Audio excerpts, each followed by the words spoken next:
ಬರುವ ಭಾನುವಾರ ಪ್ರಾಯ ಏಕಾದಶಿ.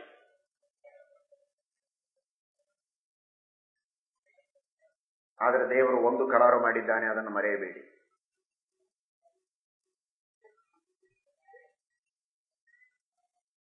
ಹದಿನೈದು ದಿವಸಗಳಲ್ಲಿ 14 ದಿವಸ ನಿಮಗೆ ಯಥೇಚ್ಛವಾಗಿ ತಿನ್ನುವುದಕ್ಕೆ, ಮೇಯುವುದಕ್ಕೆ ಬಿಟ್ಟಿದ್ದಾನೆ. ಏನು ಬೇಕಾದಂತೆ ತಿನ್ನಬಹುದು, ಎಷ್ಟು ಬೇಕಷ್ಟು ಮೇಯಬಹುದು, ಯಾವ ನಿರ್ಬಂಧಗಳಿಲ್ಲ. ಆದರೆ ಒಂದು ದಿನ ಏಕಾದಶಿ ಮಾತ್ರ ಕಡ್ಡಾಯವಾಗಿ ಉಪವಾಸ ಮಾಡಲೇಬೇಕು. ಅದರ ಅವಶ್ಯಕತೆ, ಅದರ ಮಹಿಮೆಯನ್ನ ಪ್ರತಿಯೊಬ್ಬರೂ ಚೆನ್ನಾಗಿ ಅರ್ಥ ಮಾಡಿಕೊಳ್ಳಿ. ಇನ್ನೇನು ನಾನು ಮತ್ತೆ ಹೇಳಬೇಕಾಗಿಲ್ಲ. ಯಾವ ದೇವರು ನಮಗಿಷ್ಟೆಲ್ಲ ಆಹಾರ ಸೃಷ್ಟಿ ಮಾಡಿಕೊಟ್ಟು ನಮಗೋಸ್ಕರ ಇಡೀ ವಿಶ್ವವನ್ನೇ ಮಾಡಿಕೊಟ್ಟಿದ್ದಾನೆ, ಅಂಥ ದೇವರು ಹೇಳ್ತಾನೆ, ನಿನ್ನ ಹಿತಕ್ಕಾಗಿ, ನಿನ್ನ ಒಳಿತಿಗಾಗಿ, ನಿನ್ನ ಉದ್ಧಾರಕ್ಕೆ, ನಿನ್ನ ಆರೋಗ್ಯಕ್ಕೆ, ನಿನ್ನ ಪ್ರಗತಿಗಾಗಿ, ನಿನ್ನ ಆತ್ಮಬಲ, ನಿನ್ನ ಮನೋಬಲಕ್ಕಾಗಿ ಒಂದು ದಿನ ನೀನು ಉಪವಾಸ ಮಾಡು. ನೀನು ಏನೆಲ್ಲ ಸಾಧನೆ ಮಾಡಬಹುದು, ಎಂಥದನ್ನೂ ನೀನು ಅಚೀವ್ ಮಾಡುವುದಕ್ಕೆ ಸಾಧ್ಯ ಇದೆ. ಇದನ್ನು ಭಗವಂತ ಘಂಟಾಘೋಷವಾಗಿ ಹೇಳುತ್ತಾನೆ.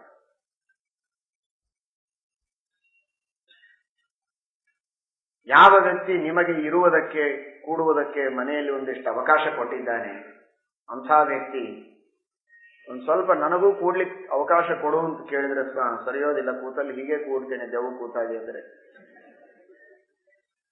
ಎಂಥ ಮೂರ್ಖ ಅಂತ ಬೈತಾರೆ ನೋಡುವ ಜನ. ಅಲ್ವಾ, ನಿನಗೆ ಅಕಾಮಿಡೇಟ್ ಮಾಡಿದವರೇ ಅವರೊಂದು ಸ್ವಲ್ಪ ಸರಿ ನಾನು ಕೂಡ್ತೀನಿ ಅಂದ್ರೆ ನೀನು ಸ್ಥಳ ಕೊಡೋದಿಲ್ಲಲ್ಲ ಅಂತ. ಹಾಗೆ ನಿಮಗೆ 14 ದಿವಸ ಯಥೇಚ್ಛವಾಗಿ ತಿನ್ನೋದಕ್ಕೆ, 360 ದಿವಸಗಳಲ್ಲಿ 24 ದಿವಸ ಬಿಟ್ಟರೆ ಉಳಿದ ದಿವಸ ನಿಮಗೆ ತಿನ್ನುವುದಕ್ಕೆ, ಉಣ್ಣುವುದಕ್ಕೆ, ಯಥೇಚ್ಛವಾಗಿ ಉಂಡು ತಿಂದು ಮೆರೆಯುವುದಕ್ಕೆ, ಮಜಾ ಮಾಡುವುದಕ್ಕೆ ಅವಕಾಶ ಮಾಡಿ ಕೊಟ್ಟವನೇ ಆ ದೇವರು. ಹೊರಗೆ ಆಹಾರ ಕೊಟ್ಟವನು ಅವನು, ಈ ದೇಹ ಕೊಟ್ಟವನು ಅವನು, ಅವುಗಳ ಸಂಯೋಜನೆ ಮಾಡಿಸುವವನು ಅವನು. ಇಷ್ಟೆಲ್ಲ ಮಾಡಿದ ದೇವರು ಹೇಳ್ತಾನೆ, ಒಂದು ದಿವಸ ಅದು ಹರಿದಿನ ನನಗಾಗಿ ಸೇರೆ ಮಾಡು. ಅವತ್ತೊಂದು ದಿವಸ ನೀನೇನೇನೇನು ತಿನ್ಬೇಡ, ಇನ್ನು 14 ದಿವಸ ನಿನಗೆ ಬಿಟ್ಟಿದ್ದೇನೆ, ಒಂದು ದಿವಸ ನನಗೆ ಜಾಗ ಕೊಡು. ಅದಕ್ಕೆ ಹರಿದಿನ ಅಂತ ಹೆಸರು. ಅವತ್ತೊಂದು ದಿವಸ ನನಗಾಗಿ ನೀನು ಆಹಾರ ಸ್ವೀಕಾರ ಮಾಡಬೇಡ ಅಂತ ಹೇಳಿದರೆ ಅಷ್ಟು ನಾವು ಕೇಳೋದಿಲ್ಲ ಅಂದ್ರೆ ಕೃತಜ್ಞರಲ್ಲವೇ? ಶಾಸ್ತ್ರ ಹೇಳುತ್ತದೆ, ಆಯುರ್ವೇದ, ಮನುಷ್ಯನಿಗೆ ಇರುವ ಸಾವಿರಾರು ರೋಗಗಳಿಗೆ ದೊಡ್ಡ ಔಷಧಿ ಅದು ಏಕಾದಶಿ. ಲಂಘನಂ ಪರಮೌಷಧಂ. ಉಪವಾಸ ಇದು ಬಹಳ ದೊಡ್ಡ ಔಷಧ. ವಿವಿಧ ವಿಚಿತ್ರವಾದ ಅವನ ಹೊಟ್ಟೆಯ ರೋಗಗಳಿರಬಹುದು, ಬೇರೆ ರೋಗಗಳಿರಬಹುದು, ಆ ಎಲ್ಲ ರೋಗಗಳಿಗೆ ಮೂಲಭೂತವಾದ ಔಷಧಿ ಅದು ಉಪವಾಸ. ಅಂತಹ ಉಪವಾಸವನ್ನ ನಮ್ಮ ಆರೋಗ್ಯಕ್ಕಾಗಿ ದೇವರು ನಮಗೆ ಹೇಳಿದ್ದಾರೆ. ಯಾರ ಸಲುವಾಗಿ ಕಾಯ್ತಾ ಇರ್ತೀರಿ, ನಿಮ್ಮವರು ಬರ್ತಾರೆ ಅಂದ್ರೆ ಈಗ ಬರ್ತಾರೆ, ಆಗ ಬರ್ತಾರೆ, ಅವರು ಬಂದ ಮೇಲೆ ಊಟ ಮಾಡಬೇಕು ಅಂತ ಅಡಿಗೆ ಮಾಡಿ ಮುಚ್ಚಿಟ್ಕೊಂಡು ಕಾಯ್ತಾ ಇರ್ತಾನೆ, ಬಾಗಿಲು ನೋಡ್ತಾ ನೋಡ್ತಾ ನೋಡ್ತಾ. ಇಡೀ ಊರೊಳಗಿದ್ದ ಎಲ್ಲಾ ಕಾರುಗಳು, ಎಲ್ಲಾ ರಿಕ್ಷಾಗಳು ಎಲ್ಲವೂ ಬಂದು ಹೋಗ್ತಾ ಇರ್ತದೆ. ಆದರೂ ಇವನು ಊಟ ಮಾಡೋದಿಲ್ಲ. ತನ್ನ ಮಗ ಬರಬೇಕು ಅಥವಾ ತನ್ನ ಹೆಂಡತಿ ಬರಬೇಕು, ತಮ್ಮವರು ಬರಬೇಕು ಅನ್ನೋದಕ್ಕಾಗಿ ಕಾಯ್ತಾ ಇರ್ತಾನೆ. ಅದು ಪ್ರೀತಿಯ ಸಂಕೇತ. ಅವರು ಇವನಿಗಾಗಿ ಮಾಡಿದ ತ್ಯಾಗಕ್ಕೆ ಇವನು ಮಾಡುವಂತಹ ಒಂದು ತ್ಯಾಗದ ಪ್ರತೀಕ ಅದು ಉಪವಾಸ, ಬೇರೆ ಇನ್ನೇನಲ್ಲ. ನಿಮ್ಮ ಮಕ್ಕಳಿಗಾಗಿ, ತಂದೆ ತಾಯಿಗಳಿಗಾಗಿ ಅಥವಾ ಹೆಂಡತಿಗಾಗಿ, ನಿಮ್ಮ ಗೆಳೆಯನಿಗಾಗಿ ಅವರು ಮಾಡಿದ ಒಂದು ತಾತ್ಕಾಲಿಕವಾದ ಸಣ್ಣ ಉಪಕಾರವನ್ನ ನೆನೆಸಿಕೊಂಡು ನಿಮ್ಮ ಒಂದು ತ್ಯಾಗವನ್ನ ಈ ರೀತಿ ಉಪವಾಸದಿಂದ ತೋರಿಸುವುದಾದರೆ, ಅನಂತ ಉಪಕಾರ ಮಾಡಿದ, ಅನಾದಿ ಕಾಲದಿಂದ ನಮ್ಮ ದೇಹದೊಳಗಿದ್ದು ಜೀವಸ್ವರೂಪದಲ್ಲಿದ್ದು ನೇಮನ ಮಾಡುವ ಇಡೀ ವಿಶ್ವವ್ಯಾಪಿಯಾದ ಆ ಭಗವಂತನಿಗಾಗಿ ಒಂದು ದಿನ ನಾವು ಉಪವಾಸ ಇದ್ದು ಅವನಿಗಾಗಿ ಕಾಯೋದಿಲ್ಲ. ಅವನು ನಮ್ಮ ಮನಸ್ಸಿನ ಮಂದಿರಕ್ಕೆ ಬರಬೇಕಾಗಿದೆ. ದೇವರು ನಮ್ಮ ಮನಸ್ಸೆಂಬ ಮಂದಿರಕ್ಕೆ ಬರುವುದಕ್ಕಾಗಿ ನಾವು ಅವನಲ್ಲಿ ಭಕ್ತಿ ಮಾಡ್ತೇವೆ ಅಂತ ಅವನಿಗೆ ಗೊತ್ತಾದರೆ ತಾನೇ ಅವನು ನಮ್ಮ ಹತ್ರ ಬರುವುದು. ನಾವು ಭಕ್ತಿ ಮಾಡ್ತೇವೆ, ಪ್ರೇಮ ಮಾಡ್ತೇವೆ ಅಂತ ತೋರಿಸೋದು ಹೇಗೆ? ಊಟ ಮಾಡಿಕೊಂಡು ಮುಸುಕು ಹಾಕೊಂಡು ಮಲ್ಕೊಂಡ್ರೆ ಎಷ್ಟು ಪ್ರೀತಿ ನಿಮ್ಮ ಸಲುವಾಗಿ ನನಗೆ, ಅದು ಹೇಗೆ ನೀವು ಬರ್ತೀರಿ ಅಂತ ಗೊತ್ತಾಯ್ತು ಪಾಪ, ಅದಕ್ಕೇನೆ ನಾನು ಬೇಗ ಊಟ ಮಾಡಿ ಎಲ್ಲ ಮುಗಿಸ್ಕೊಂಡು ಮಲ್ಕೊಂಡಿದ್ದೇನೆ. ಯಾರು ಬರ್ತಾರೆ ನಿಮ್ಮ ಮನೆಗೆ? ಮಾಡಿಟ್ಟುಕೊಂಡು ಕಾಯ್ತಾ ಊಟ ಮಾಡದೆ ಮನೆಯವರೆಲ್ಲ ದಾರಿ ಕಾಯ್ತಾ ಕುಳಿತಿದ್ರೆ ಅದು ಪ್ರೀತಿ ಅಂತ ಅರ್ಥ. ದೇವರು ನಮ್ಮ ಮನಸ್ಸಿನ ಮಂದಿರಕ್ಕೆ ಬರಬೇಕು ಅಂತ ಅಪೇಕ್ಷೆ ಇದ್ರೆ ಕೇವಲ ದೇವರನ್ನ ಬಾ ಬಾ ಅಂತ ಕರೆದ್ರೆ ಬರುವುದಿಲ್ಲ. ಭಗವಂತನಿಗಾಗಿ ನಾವು ಕಾಯಬೇಕು. ಅವನು ಬರೋವರೆಗೆ ಉಪವಾಸ ಇರಬೇಕು. ಅದು ಧ್ರುವರಾಜರು ಮಾಡಿದರು. ದೇವರ ಪ್ರತ್ಯಕ್ಷ ಆಗೋವರೆಗೆ ಉಪವಾಸ ಇದ್ದು ದೇವರನ್ನ ಕಂಡೇ ನಾನು ಆಹಾರ ತಗೊಳ್ತೇನೆ ಎಂದರು. ಆ ಯೋಗ್ಯತೆ ನಮ್ಮದಲ್ಲ. ದೇವರು ಹೇಳಿದ ಕನಿಷ್ಠ ಪಕ್ಷ 15 ದಿನಕ್ಕೆ 1 ದಿನ ಆದರೂ ನೀನು ಉಪವಾಸ ಮಾಡು, ನನ್ನ ಮೇಲೆ ನಿನಗೆ ಪ್ರೀತಿ ಇದೆ ಅಂತ ನಾನು ತಿಳಿದುಕೊಳ್ತೇನೆ ಅಂತ. ಅಷ್ಟಕ್ಕಾದರೂ ನಾವು ತಯಾರಾಗದೇ ಇದ್ರೆ ಯಾವ ವಿಶ್ವಾಸ ದೇವರು ನಮ್ಮ ಮೇಲೆ ಮಾಡ್ಲಿಕ್ಕೆ ಸಾಧ್ಯ? ಕೃತಜ್ಞರಾಗಬೇಡಿ, ಆತ್ಮಬಲವನ್ನು ಬೆಳೆಸಿಕೊಳ್ಳಿ. ಮನುಷ್ಯನಿಗೆ ಇವತ್ತು ದುರಭ್ಯಾಸ ಅಂದ್ರೆ ಕೆಲವರಿಗೆ ಏನೇನೋ ಗುಟಕಾ ತಿನ್ನುವ ಚಟ, ಇನ್ಯಾವುದೂ ಬೇರೆ ಬೇರೆ ತರಹದ ಡ್ರಗ್ಗಳನ್ನು ತೆಗೆದುಕೊಳ್ಳುವ ಚಟಗಳಿವೆ. ವಿವಿಧವಾದಂತಹ ವ್ಯಸನಗಳಿಗೆ ಬಲಿಯಾಗಿರ್ತಾರೆ. ಅವುಗಳಿಲ್ಲೇ ಇದ್ರೆ ನಾವು ಬದುಕೋದೇ ಸಾಧ್ಯ ಇಲ್ಲ ಅನ್ನೋ ಮಟ್ಟಿಗೆ ಕೆಲವರು ತಿಳಿದಿದ್ದಾರೆ. ಮನುಷ್ಯನಿಗೊಂದು ಆತ್ಮಸ್ಥೈರ್ಯವನ್ನು ಕೊಡುವಂತಹ ಉತ್ತಮ ಸದ್ಗುಣಿಯಾಗಿ ಮಾಡುವಂತಹ ಒಂದೇ ಒಂದು ದೊಡ್ಡ ಅಸ್ತ್ರ ಅಂದ್ರೆ ಅದು ಏಕಾದಶಿಯ ಉಪವಾಸ. ಧೈರ್ಯದಿಂದ ಏಕಾದಶಿಯ ಉಪವಾಸವನ್ನ ಮಾಡಿ ನೋಡಿ, ಒಂದೇ ಸಲ ಮಾಡಿ ನೋಡಿ. ಓಹೋ, ಏನೂ ತಿನ್ನದೆ ನಾನು ಬದುಕಬಹುದೇ? ಇಲ್ಲಿ ಬೇಕು ಅಂದ್ರೆ ಎದ್ದು ನಿಲ್ತಾರೆ ವಿದ್ಯಾರ್ಥಿಗಳು. ಇಲ್ಲಿದ್ದ ನಾವು ಜಿಲ್ಪಿಗಳು 6 ವರ್ಷ 8 ವರ್ಷದ ಮಕ್ಕಳು 2 ದಿನ ಪೂರ್ಣವಾಗಿ ಒಂದು ಹನಿ ನೀರು ಕುಡಿಯದೆ ಉಪವಾಸ ಮಾಡ್ತಾರೆ.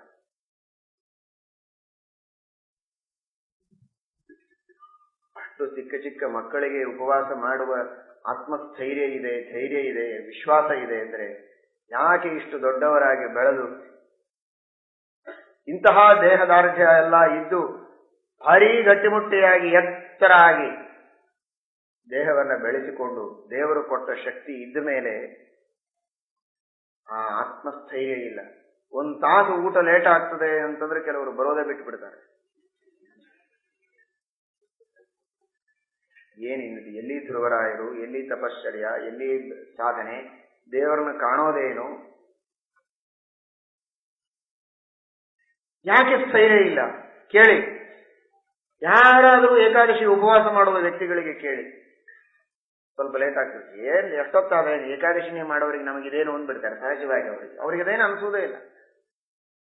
ನಿತ್ಯ ತಿನ್ನುವ ಅನ್ನವನ್ನೇ ಬಿಟ್ರೆ ಅವ್ರಿಗೆ ಏನು ಅನ್ಸೋದಿಲ್ಲ.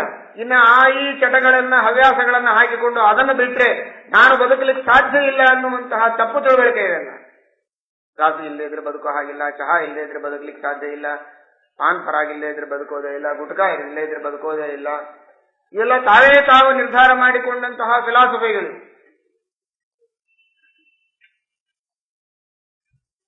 ಮನುಷ್ಯನಿಗೆ ಈ ಎಲ್ಲ ದುರ್ವ್ಯಸನಗಳಿಂದ ಮುಕ್ತನಾಗಿ ನಾನು ಆತ್ಮ, ನನ್ನ ಮನೋಬಲದಿಂದ ನಾನು ಏನಾದರೂ ಮಾಡಬಲ್ಲೆ, ಮಹಾಶಕ್ತಿ ನನ್ನಲ್ಲಿದೆ ಎನ್ನುವ ಒಂದು ವಿಲ್ ಪವರ್ ಬೆಳೆಸುವಂತಹ ಒಂದು ದೊಡ್ಡ ಶಕ್ತಿ ಅದು ಏಕಾದಶಿಯ ಉಪವಾಸದಲ್ಲಿದೆ. ಮಾಡಿ ಪ್ರತಿಯೊಬ್ಬರು ಏಕಾದಶಿ ಉಪವಾಸವನ್ನ. ಮುಂದಿನ ಭಾನುವಾರವೇ ನಿಮ್ಮ ಭೇಟಿ ಇದೆ. ಏಕಾದಶಿಯ ಉಪವಾಸ. ತಿಂದು ಬರಬೇಡಿ.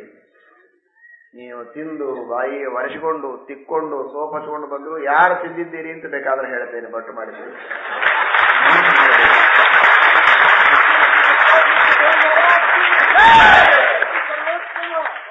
ಯಾರೂ ಮೋಸ ಮಾಡಬೇಕು, ಸುಳ್ಳು ಮಾತನಾಡಬೇಕು. ಪ್ರಾಮಾಣಿಕವಾಗಿ ಪ್ರಯತ್ನ ಮಾಡಿ. ಬೆಳಗ್ಗೆ 8 ಗಂಟೆವರೆಗೇನೆ ಮಾಡಿ ಕೆಲವರಿಗೆ ಹಸಿವೆ ಆಗ್ಬಹುದು, 12 ಗಂಟೆವರೆಗೆ ಮಾಡ್ಲಿಕ್ಕೆ ಆಗ್ಬೋದು, 3, 4, 5, 6 ಪ್ರಾಮಾಣಿಕ ಪ್ರಯತ್ನ ಮಾಡಿ. ಕೈ ಮೀರಿದಾಗ ಏನೋ ಸ್ವೀಕಾರ ಮಾಡಿದ್ರೆ ಮತ್ತೆ 2ನೇ ಏಕಾದಶಿ ಇನ್ನೊಂದು ಸ್ವಲ್ಪ ಹೆಚ್ಚು ಹೊತ್ತು ಮಾಡುವುದಕ್ಕೆ ಪ್ರಯತ್ನ ಮಾಡಿ. ಇದು ಬಹಳ ಚಿಕ್ಕವರ ದೃಷ್ಟಿಯಲ್ಲಿ ಹೇಳಿದೆ. ಮನಸ್ಸು ಮಾಡಿದ್ರೆ ಏನು ದೊಡ್ಡದಲ್ಲ, ಏನೇನೇನೇನೂ ರೋಗ ಆಗುವುದಿಲ್ಲ, ಯಾವ ದಾಡಿಯೇ ಆಗುವುದಿಲ್ಲ. ಧೈರ್ಯದಿಂದ ಮನಸ್ಸು ಮಾಡಿ. ಹೌದು, ನಾನು ಮಾಡಿಯೇ ತೀರ್ತೇನೆ. ಹೆಣ್ಣು ಮಕ್ಕಳಿರ್ಬೋದು, ಪುರುಷರಿರ್ಬೋದು, ವೃದ್ಧರಿರಬಹುದು, ಯುವಕರಿರಬಹುದು, ಯುವತಿಯರಿರಬಹುದು.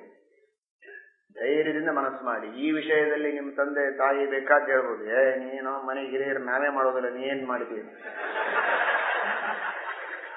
ನೀವೂ ಮಾಡಿ ನಾವು ಮಾಡ್ತೇವೆ ಅಂತ ಹೇಳಿ ಉಪವಾಸದ ವ್ರತವನ್ನ ಮಾಡಿ. ದೇವರಿಗಾಗಿ ನಾನು ಇವತ್ತು ಆಹಾರ ತ್ಯಾಗ ಮಾಡಿದ್ದೇನೆ ಎನ್ನುವ ಭಾವನೆ ಮನಸ್ಸಿನಲ್ಲಿರಲಿ.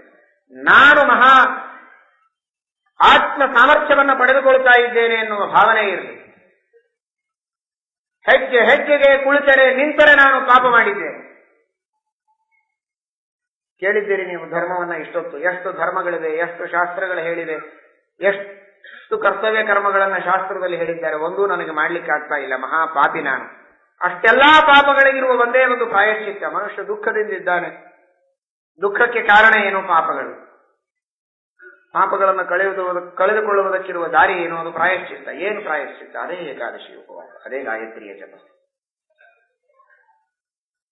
ಸಾವಿರ ಸಾವಿರ ಪಾಪಗಳನ್ನು ಸುಟ್ಟು ಬೆಂಕಿ ಹಚ್ಚುವುದಕ್ಕೆ ಒಂದೇ ಒಂದು ಉಪಾಯ, ಅದು ಏಕಾದಶಿಯ ಉಪವಾಸ. ಕುಳಿತಲ್ಲೇನೆ ಬೇಕಾದಷ್ಟು ಎಲ್ಲಾ ತೀರ್ಥಕ್ಷೇತ್ರಗಳಿಗೆ ಹೋಗಿ, ನಿಮ್ಮ ಈ ಬಿಸಿ ಲೈಫ್ ಒಳಗೆ ನೀವು ತೀರ್ಥಯಾತ್ರೆಯನ್ನು ಮಾಡಿದ್ದೀರಿ. ಇಲ್ಲಿ ಬಂದು ವಿದ್ಯಾಪೀಠಕ್ಕೆ ಬಂದು ಒಂದಿಷ್ಟು ಪ್ರದಕ್ಷಿಣೆ ನಮಸ್ಕಾರ ಹಾಕ್ಲಿಕ್ಕೆ ಆಗೋದಿಲ್ಲ. ಇನ್ನು ಕಾಶಿ, ಗಯಾ, ಪ್ರಯಾಗ, ಬದರಿ ಮತ್ತೆ ಫೋಟೋ ನೋಡ್ತೀರ ಅಷ್ಟೇ ಲ್ಯಾಪ್ಟಾಪ್ ಒಳಗೆ. ಒಂದು ಏಕಾದಶಿ ಉಪವಾಸ ಮಾಡಿದರೆ ಎಲ್ಲಾ ತೀರ್ಥಕ್ಷೇತ್ರಗಳಿಗೆ ಹೋಗಿ ದರ್ಶನ ಮಾಡಿದ, ಸ್ನಾನ ಮಾಡಿದ ಮಹಾಪುಣ್ಯ ಬರುತ್ತದೆ. ಬಿಟ್ರೆ ಪ್ರಪಂಚದೊಳಗೆ ಇರುವ ಎಲ್ಲಾ ಪಾಪಗಳನ್ನು ಮಾಡಿದ ಮಹಾಪಾಪ ಇದೆ. ಗೋಹತ್ಯ, ಸ್ತ್ರೀಹತ್ಯ, ಬ್ರಹ್ಮಹತ್ಯ ಎಲ್ಲಾ ಮಾಡಿದರೆ ಏನು ಪಾಪ ಬರಬೇಕೋ? ಇಷ್ಟೊತ್ತು ಕೇಳಿದ್ರಲ್ಲ, 3 ವರ್ಷದ ಕೂಸನ್ನ ಕೊಂದು ತಿಂದು ತಾಯಿ ಅಯ್ಯೋ ಅಂತ ಎಲ್ಲಾರು ಅಂದ್ರೆ, ಅಯ್ಯೋ ಏಕಾದಶಿ ತಿಂದ್ರೆ ಅದರ ಅಪ್ಪನಂತ ಮಹಾಪಾಪ ನೀವು ಮಾಡೋದು. ವರಂ ಸಮಾತ್ರ ಗಮನಂ ವರಂ ಗೋಮಾಂಸ ಭಕ್ಷಣಂ. ಆಕಳಿನ ಮಾಂಸ ತಿನ್ನೋದು, ಮಾತೆ ಗಮನ ಮಾಡುವುದು, ಸ್ತ್ರೀಹತ್ಯ, ಬ್ರಹ್ಮಹತ್ಯ, ಎಲ್ಲಾ ದುಷ್ಟವಾದ ಸುಳ್ಳು, ಮೋಸ, ವಂಚನೆ, ಎಲ್ಲಾ ಪಾಪಗಳು ಒಂದು ತುತ್ತು, ಒಂದು ಹನಿ ನೀರು ಬಾಯಿಯಲ್ಲಿ ಹೋದರೆ ಏಕಾದಶಿ ದಿವಸ ಅಷ್ಟು ಪಾಪಗಳು ಬರ್ತದೆ. ಉಪವಾಸ ಮಾಡಿದರೆ ಜನ್ಮಾಂತರದಲ್ಲಿ ಮಾಡಿದ ಅಂತಹ ಎಲ್ಲಾ ಪಾಪಗಳು, ಈ ಜನ್ಮದಲ್ಲಿ ಮಾಡಿದ ಪಾಪಗಳು ಶುದ್ಧವಾಗ್ತದೆ. 14 ದಿನ ನೀವು ಮಾಡಿದ ಪಾಪ ಎಲ್ಲ ಏಕಾದಶಿಯ ಉಪವಾಸದಿಂದ ಪರಿಹಾರ ಮಾಡಿಕೊಳ್ಳಬಹುದು. ಏಕಾದಶಿಯ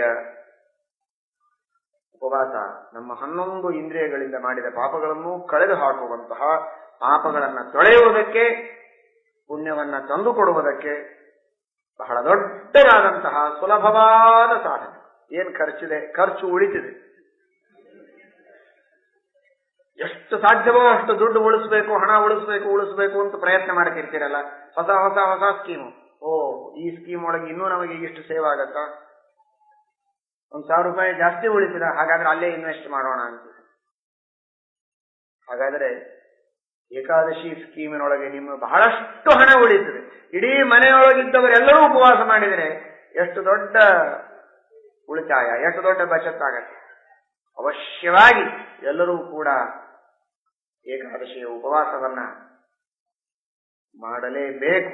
ಮುಂದೆ ಬರುವ ಏಕಾದಶಿಯಲ್ಲಿ ಎಲ್ಲರೂ ಅತ್ಯಂತ ಉತ್ಸಾಹದಿಂದ ಏಕಾದಶಿ ಉಪವಾಸ ಮಾಡಿಕೊಂಡು, ಉತ್ಸಾಹ ನಿಮ್ಮದು ಕುಗ್ಗಿದ್ರೂ ಅಡ್ಡಿ ಇಲ್ಲ, ಜೋರು ಮುಖ ಹಾಕೊಂಡು ಬಂದರೂ ಅಡ್ಡಿ ಇಲ್ಲ.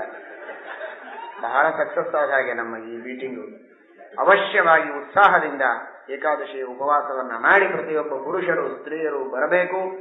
ಯಾರು ಏಕಾದಶಿ ಉಪವಾಸ ಮಾಡಿದ್ದೇರೋ ಅವರ ಧೈರ್ಯದಿಂದ ನಾವು ಮಾಡಿದ್ದೇವೆ ಅಂತೇಳಿ, ಮಾಡದೇ ಇದ್ದವರು ಮಾಡಿಲ್ಲ ಅಂತೇಳಿ, ಇದೇ ಮೊದಲನೇ ಕೆಲಸ ಮುಂದಿದ್ದು. ಇಂತಹ ಅಂತರ್ದೀಕ್ಷೆ ಹಾಗೂ ಬಾಹ್ಯ ದೀಕ್ಷೆ ಇವುಗಳ ಬಗ್ಗೆ ಸರಿಯಾಗಿ ಅರ್ಥ ಮಾಡಿಕೊಳ್ಳಿ. ಈ ಬಾಹ್ಯ ದೀಕ್ಷೆ ನಿತ್ಯದಲ್ಲಿ ದೇವರಿಗೆ ಅರ್ಪಿತವಾದದ್ದನ್ನು ತಿನ್ನಿ, ಗೋಪೀಚಂದನ ನಾಮಮುದ್ರಾ ಧಾರಣೆ ಮಾಡಿ, ಏಕಾದಶಿಯ ಉಪವಾಸ ಮಾಡಿ, ಆಮೇಲೆ ಅಂತರ್ದೀಕ್ಷೆ ಏನು ಅಂತ ಪವಿತ್ರವಾದ ಏಕಾದಶಿಯಿಂದ ಶುದ್ಧವಾದಂತಹ ನಿಮ್ಮ ಮನಸ್ಸಿನಲ್ಲಿ ಆ ಅಂತರ್ದೀಕ್ಷೆಯ ಬಗ್ಗೆ ಮುಂದಿನ ಬಾರಿ ತಿಳಿಸೋಣ. ಇದಕ್ಕೂ ಮಧ್ಯದಲ್ಲಿ ಒಂದು ದೊಡ್ಡ ಗಂಡಾಂತರ ಇದೆ. ಕೃಷ್ಣಾಷ್ಟಮಿ ಬರುತ್ತದೆ. ಹೊಟ್ಟುಂಬ ಕೃಷ್ಣಾಷ್ಟಮಿ ಕತ್ತರಿಸಿ ಹೊಡೆದು ಏಕಾದಶಿ ಉಪವಾಸ ಮಾಡಬೇಡಿ. 12 ವರ್ಷ ಮಾಡಿದ ಏಕಾದಶಿ ಉಪವಾಸ ಇನ್ನು ಮುಂದೆ ಮಾಡೋದು, ಹಿಂದೆ ಮಾಡಿದ್ದೆಲ್ಲ ಹಾಳಾಗಿ ಹೋಗ್ತದೆ ಕೃಷ್ಣಾಷ್ಟಮಿ ತಿಂದ್ರೆ. ಕೃಷ್ಣಾಷ್ಟಮಿನೂ ಉಪವಾಸ ಮಾಡಬೇಕು, ಏಕಾದಶಿಯೂ ಉಪವಾಸ ಮಾಡಿಕೊಂಡು ಬರಬೇಕು. ನೀವಿಷ್ಟು ಉತ್ಸಾಹದಿಂದ ನಮಗೆ ನಕ್ಕು ಪ್ರೋತ್ಸಾಹನೆ ಕೊಟ್ಟದ್ದಕ್ಕೆ ಇನ್ನೊಂದು ಉಪವಾಸವನ್ನು ಎಕ್ಸ್ಟ್ರಾ ಕೊಟ್ಟಿದ್ದೀವಿ.